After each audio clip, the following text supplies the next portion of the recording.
అమ్మ ఎన్నికలు వచ్చేసినాయి, పార్లమెంట్ ఎన్నికలు వచ్చేసినాయి. సో ప్రధానమంత్రిగా ఎవరు కావాలి? రాహుల్ గాంధీ ఉన్నారు, మోదీ ఉన్నారు. ఎవరైతే బాగుండని అనుకుంటున్నారు? మోదీ అయితే బాగుంటుంది. మోదీ. ఎందుకని మోదీ అమ్మ? ఏం చేశాడని? అన్ని పనులు బాగా చేస్తుండు కదా మేడం. అన్ని పనులు ఎన్ని పనులు చేస్తున్నా. ఓకే. సో మరి మన మల్కాజ్గిరికి వచ్చేసరికి ఇక్కడ ఈటెల రాజేందర్ మరియు మల్క కొమరయ్య, విజయ్ సురానా, ఈ ముగ్గురు మాకు టికెట్ కావాలంటే మాకు టికెట్ కావాలని పోటీ పడుతున్నారు. ఈ ముగ్గురిట్లో ఎవరికి ఇస్తే బాగుండని అనుకుంటున్నావు? విజయ్ సురానా. విజయ్ సురానా. సో విజయ్ సురానా మీకు తెలుసా అమ్మ?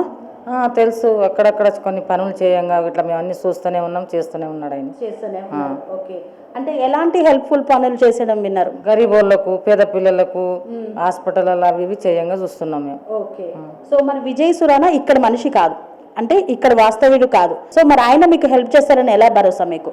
ఇక్కడ ఉంటాడు కాబట్టి ఇక్కడ చేస్తుండని మాకు భరోసా ఉన్నది. ఓకే. ఇక్కడ ఉన్నారు కాబట్టి భరోసా ఉన్నది. ఓకే. ఒకవేళ విజయ్ సురానాకి టికెట్ ఇస్తే గెలిపిస్తారా?